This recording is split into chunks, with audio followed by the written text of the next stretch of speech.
Welcome to Talk to Me. I'm Esther Mills.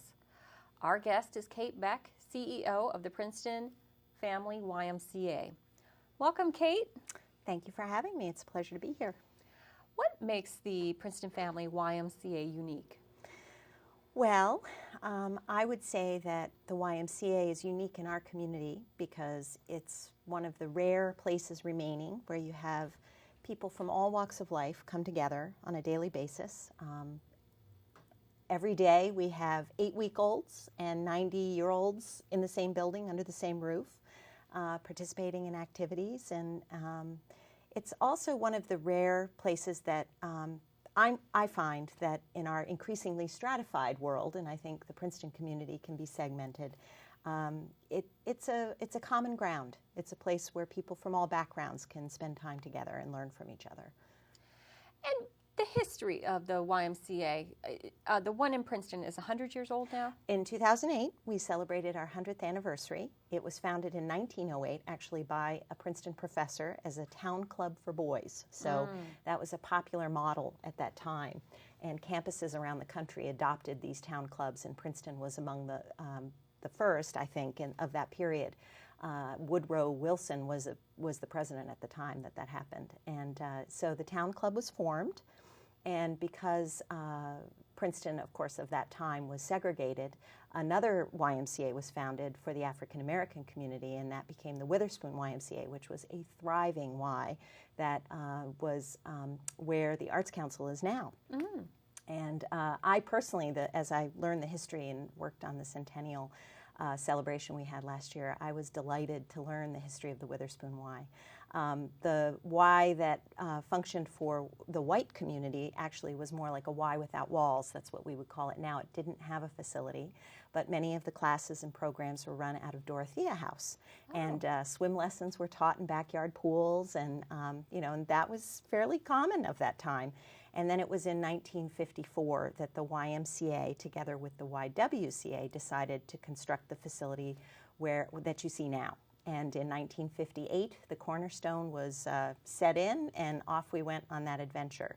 Sort of the double-edged sword of that period, though, was that the Witherspoon Y, as a result, was impacted negatively. I mean, really, their Y was lost in an effort to create an integrated Y. It was a wonderful vision for the community, but in reality, I think for many people in Princeton, it was bittersweet. It felt a loss. But we've really, last year with the centennial celebration, took that as an opportunity to look back and reflect and really celebrate all the people in the Princeton community who contributed to the Y movement in the African American community and in the white community. So it was a bringing together. It was great. What were the principles founded on, the YMCA? Well, the principles are actually still the case. It endures. It's to put Christian principles into practice through programs that build healthy spirit, mind, and body for all. While obviously what 150 years ago, what the mission was to really promote Christianity, and that's, of course, changed over time. We have adopted 4 core values that reflect that heritage, and those are caring, honesty, respect, and responsibility. So we try to integrate that into all of our activities and raise awareness among our members and walk the walk whenever we can. Give us an example of how you implement that in your programs. Well, for instance, in our Child Development Center, our teachers use the opportunity to talk about the values when they can in an appropriate setting. Even in our aquatics programs, though that's awfully challenging. Usually when you're trying to plow through an aquatics class, it's difficult to talk about values, but we give it our best shot.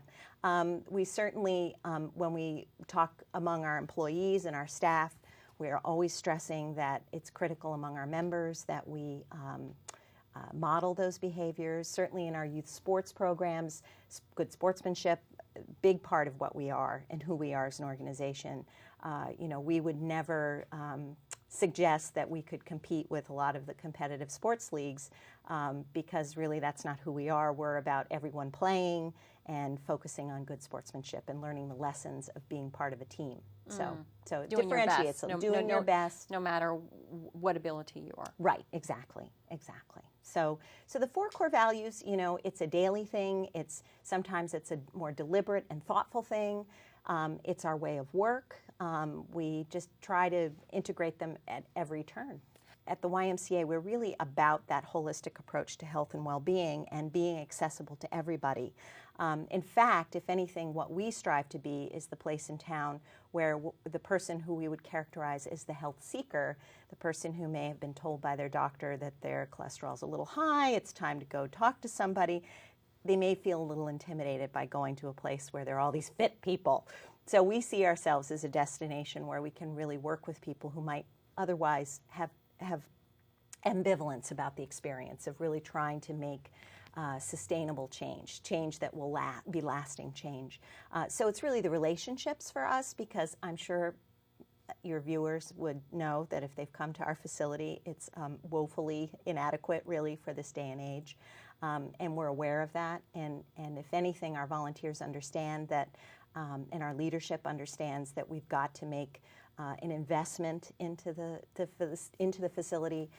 What we'd like to do is renovate our lower level. Which is the swimming pool. Actually, no, that's the main level there. But the lower level, if you go down some stairs, we have 3 rooms that are separated by walls.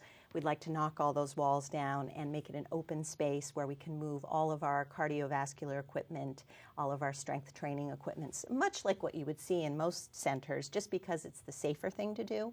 You can have staff there accessible, there to make sure everybody's okay, answer questions, right? No, and we're not interested in having all the bells and whistles and all the, newest and best in terms of the equipment, because we know our members, that's not really their priority. It's really the relationships that they have there. It's the community that they're a part of. It's knowing that somebody knows that they haven't come that day or the day they're supposed to, that they're expected. So, it would be... And that is a bit different than a regular fitness center. It is. I think it is. No one keeps track of you unless you've hired a trainer or something. And exactly. They know you haven't showed up. But other than that, you kind of, you move in and you move out and you do your workout and you're gone. Yeah. In the private sector, a fitness center, they're probably more bottom line driven than we are. We really are mission driven. Our aim is, it's nice if we have a surplus at the end of the year that we can reinvest into the programs and the activities.